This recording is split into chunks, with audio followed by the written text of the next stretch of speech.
Alright then, so everything's going well. We have a couple of root queries set up and we have the relationship between our two different object types.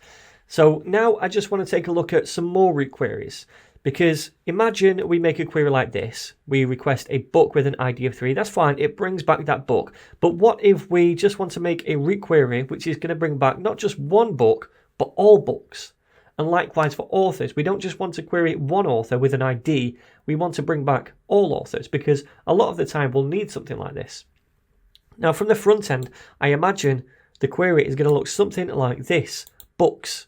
And we want a name and a genre from each book. So that would bring back a list of books, right? But at the minute, this is not going to work. We don't have that root query set up for this list of books. So that's what I want to look at in this tutorial. So I've come down to our root query down here, and what we need to do is define now, after author, some more fields. So first of all, I want to define books. This is going to be a query for a list of books. So like we have up here, we need to define a type, and this type is not going to be a book type, but now it's going to be a GraphQL list of book types.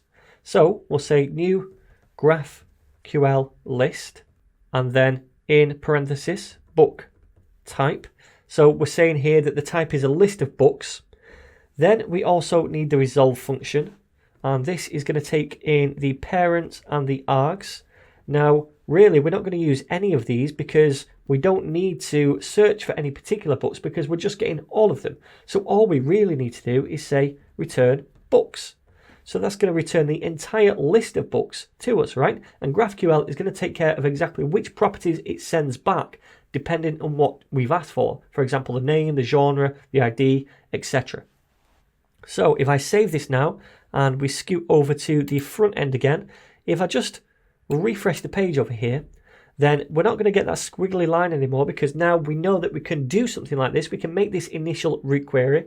Let's play this. And we get a list of all the different books. How easy was that to set up? Seriously. So we could say we just want the name of these, like so, and we get just the name. Also, because we've set up that relationship between a book and an author, we could say we want the author of each book. And the author has a name that we want and also an age. So let's press play, and now we get a list of books, the name of that book, and the author details of each book. This kind of blows my mind how easy this was to set up from GraphQL. All we need is a little bit of setup from the start to define our types and our relationships, and then anything beyond that, GraphQL does an awful lot of heavy lifting for us. All right, so now we've set up a root query for all of our books. Let's do the same thing for authors, right? Back to the code, and below books, let's do another field called authors. Again, this is going to have a type, and again, this is going to be a list, so we don't want to return just an author type right here. We want to return a new GraphQL list, and it's going to be of author types. Okay, so we also need that resolve function. Resolve, and inside take the parent and the args. But again, we're not going to need these because all we really want to do is return all of the authors like so.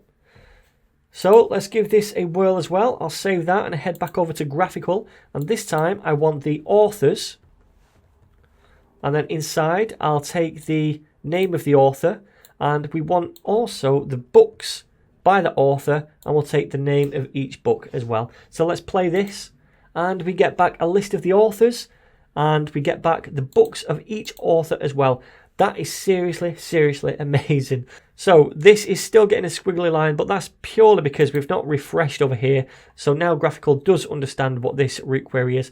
So again, we don't have to nest books. We can just get the name of each author if we want, or the name and the age of each author. This is amazing stuff. So this is really when the power of GraphQL really starts to shine.